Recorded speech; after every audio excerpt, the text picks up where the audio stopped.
Aloha, everybody, and due to staff scheduling changes, we now come to you every Tuesday. Check us at MauiNews.com every Tuesday. It's tough to make predictions, especially about the future. I'm the recyclable Rob Colias, he's the jazzy Jordan Helly, and this is the Maui News Sports Report. The second round of MIL football got underway this weekend. The first win in the history of Lanai High School's 8-man football program arrived on Saturday, and the MIL girls volleyball regular seasons reached the midway point. The Lahainaluna football team, top ranked in the state in all three major polls, is finally and steadily and slowly getting healthy, and that is bad news for the rest of the MIL and the state. Jared Rocha Islas looked every bit of his old self as he rushed for 165 yards. Makoa Felikitanga, 109 yards passing, 3 touchdown passes, 2 of those to tight end Ryan Delatorre. Garrett Tejada, co-head coach of the Lunas, told me that may never have happened before in his offense, and he's been at that school a long, long time. 2 TD passes, 2 tight ends, just doesn't happen in the wing T offense.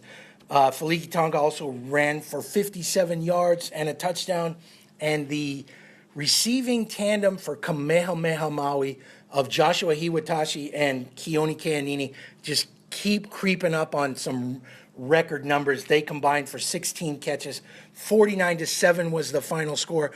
And while that's good news that the Lunas are coming into shape, I really believe that a breakthrough for Kamehameha is just around the corner. And Friday night, Jordan, big win for Baldwin. Yeah, Baldwin, 3-game winning streak now for the Bears, 45-28 in a back and forth. A ton of offense in their affair against King Kekalike up at Nali'i Stadium. Keenan Lewis, though, for the Bears continues to put that team on his back. 316 all-purpose yards, caught up receiving touchdown as well for 30-plus yards and an interception return of about 20-plus yards. Did a little bit of everything, over 100 yards again on the ground. And in a night where they were sputtering a little bit on offense, it was really Keenan Lewis who was the catalyst to get them going.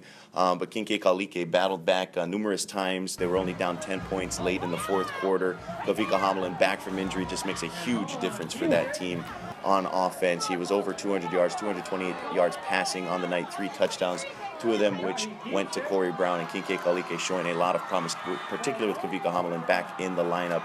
And for Baldwin, just riding Keenan Lewis for the third game in a row, and he has lived up to the task without a doubt. And then the 8-man ranks on Saturday, Lanai picking up their first win in their 8-player program history, as you heard in the open, 54-19 over Kihei Charger, fellow debutant in the 8-man ranks this season. Derek Kahananui, Tavian Del Rosario, really the 2 key guys for the Pine Lads on Saturday. And talking to Coach Stephen Ferguson, their head coach, really just a great source of pride for that team to take the field this year, for that team to pick up their first win and really galvanize that program, galvanize that community, and legitimize 8-man football in the league. And Jordan, I just don't think we can overstate the special presence that a football team gives to the island of Lanai, the island of Molokai, East Maui in Hana, and, St. Anthony, over 80, 90 years of football tradition. And the 8-man league is just so special. And firsthand, your grandfather, your mom from the island of Lanai. Can you really can we really overstate how special this is for the island itself, the community? No, I think it just instills such a source of pride. It's almost rejuvenating, particularly for Lanai and even Kihei Charter debuting this season. We've seen it on Molokai. We've seen it in Hana in past years when they've joined the league, especially St. Anthony, smaller schools like that. And I think having football, there's just nothing like it, as Coach Ferguson said. And particularly for these smaller schools, I think they, more so than even the 11-man schools, I think they just instill so much pride in those communities. Really, the value is intangible, what they mean to those type of communities. And a couple 11-man notes for sure. Baldwin has a bye as they go and get ready for their big showdown with Maui High.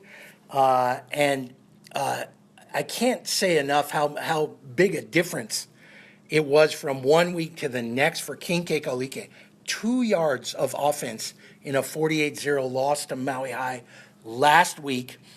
And they get some guys back, including mainly, I believe, Kavika Hamelin, who really just makes that offense per 370 yards this week. I think the entire league is on the way up. And this week, Lahaina Luna at King Kekalike on Friday, Maui High at Kamehameha on Saturday. 2 more upcountry games. Yeah, 2 more upcountry games. Fair going on this week, the county fair. So both of those games upcountry should be a couple of good ones, as well as a really good week in girls volleyball coming up. Yeah, no doubt. Really a big week. In fact, Kamehameha, 1-loss Kamehameha, and unbeaten King Kekalike meet on Thursday night. King Kekalike, who has not won a girls volleyball title since 1998. Their school's first MIL title of any kind was girls volleyball. That's the only one in girls volleyball they've ever gotten. King K starts the week with a big match against third place Maui High on Tuesday. And in Division 2, the usual suspects, Seabury Hall looks very, very good, but Molokai, big win this week over St. Anthony. Yeah, big win there in Division 2, and some of those races, depending on how things shake out this week, could come down right to the wire.